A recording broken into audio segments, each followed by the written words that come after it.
Hey there, it's Sam here from BMT School of Music, and in today's lesson I'm going to be showing you how to play Stand Up for Rock and Roll by Airbourne. Little fact about Airbourne, they basically sound like AC/DC, and they're from Australia, like AC/DC. Another fact is, this is pretty much the only song I know by them. I may be missing out on a massive gem, and maybe later after doing this video lesson, I should be looking up some Airbourne.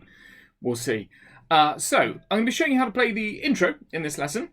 And this uses all four fingers, uses a lot of pure alternate picking, which if you've seen some of my other more intermediate to advanced guitar lessons, you'll know that I am big on pure alternate picking. That is one of the key fundamental things to making you sound absolutely incredible. So here is a little demo of the intro.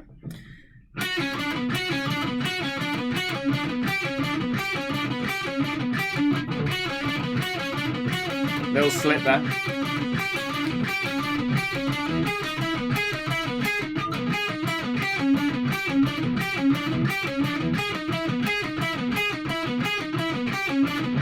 And it does all of that twice, which I'm not going to do now.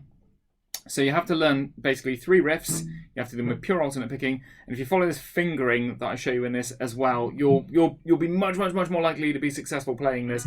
And I think one of the key things about the way that I teach guitar is that I come from a background of teaching guitar mostly one-to-one for 17 years, taking people to very advanced levels.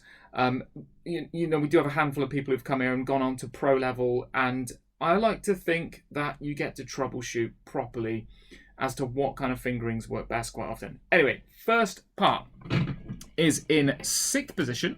So your first finger with the 6th fret. You can start with your middle finger on the B string, fret 7. Then you're going to play 2 notes on the G. So you're going to play fret 6 and 7 on the G with finger 1 and 2. And that's how you're following that 6th position. So again, middle finger, fret 7 on the B, and then 6 and 7 on the G with fingers 1 and 2. Then your pinky finger is going to play fret 9 on the D. A fundamental thing with doing this is that you've actually got to poise your little finger over that fret as close as possible. And sometimes the thing that can be quite misleading when you're teaching is that if you've got your fingers poised really well, which you should have, it can actually be difficult to see which finger is actually being used. So sometimes I might exaggerate the movement slightly by doing this, like that. But that's the first 4 notes of this intro. And I'm using pure alternate picking, so I have to pick down on the B, up on the G, down on the G again, and then up on the D. When I pick up on that D, I've got to go up and round to the B string. Now that means I've got to go up on the D, over the G, and then down on that B. And you sometimes find you have to practice those 2 notes, up, down, because it's got to be like that in the return to repeat it.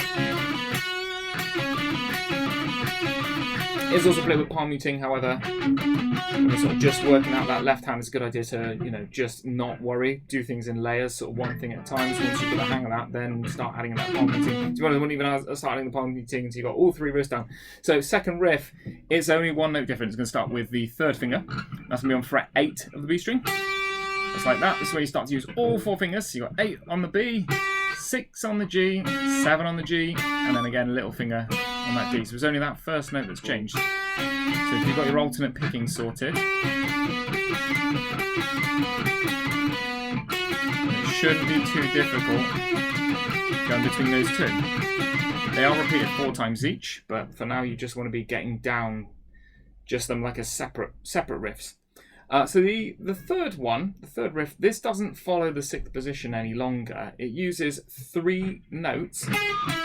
They're all on fret 9, and 1 note that's on fret 8. And like I say, you know, I very often troubleshooted these between myself and a student, and troubleshooted with myself, like trying really hard to figure out what is the best way of playing this. And it definitely reminds me of Sweet Child of Mine, which has a slightly unusual fingering that doesn't follow a particular kind of rule or rule of thumb even that you normally would have in other kind of guitar playing principles or riffs. So what I do with this is I play the 3 notes that are on fret 9. I play 9 on the B, 9 on the G, and 9 on the D. And if you missed that, I did that with fingers 3, 2, and 1.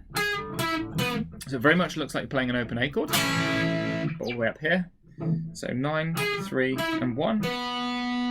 So that's those 3 notes with those fingers. But when you play the 8 you're going to play that with with finger 1.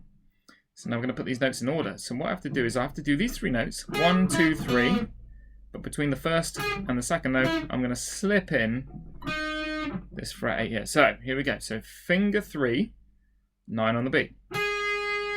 Then, weirdly, this will feel really weird. Finger 1, 8 on the G. Then finger 2, this should feel quite natural, 9 on the G. And this should feel a little bit natural, 9 on the D. Like that. So finger 3, 1, 2, 1. And then notice how my hand turns as I'm playing that. Now if I just reduce that turn a little bit, what you should be able to see is that only the first finger is actually really moving. So that's going from the there to there. The other 2 fingers are staying relatively still. And again, I'm doing that pure alternate picking. If I add the palm muting,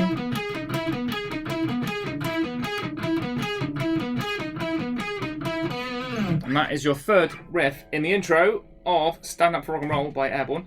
So the last bit is actually putting this together, and you'll notice in a lot of my videos is I'm just sort of showing you everything very, very separately, and it doesn't really sound like the song until the last minute we put those different components together, and that is the best way of learning a song. That said, it is good to kind of have a go at piecing it together before you've finished getting the pieces. It sort of helps you review like where you're at, if that makes sense. So you have 7 on the B, 6 on the G, 7 on the G, 9 on the D. That's your first riff. You've got to play that 4 times with the palm muting. 1, 2, 3, 4. Moving on to the next one. Finger 3, 8 on the B. Then 6 on the G. That note hasn't changed. 7 on the G. That note hasn't changed. 9 on the D. That note hasn't changed either. Play that 4 times with the palm muting. Then you go back to the other one. Then you change. Back to the other one. Then, here, as we transfer, we're going to do this with the first note only. Is we're going to transfer with the little finger playing the first note of the 3rd riff. Like that. That's because you finish here, and you lean across here, and then from there, you play the rest of it the same, and then slip back in that 2nd riff. First one with a pinky, rest of it the same. Then back to that one, and then you just play through the whole lot again. It gets a little bit faster, change, then back, change, then first one with a little finger, and back,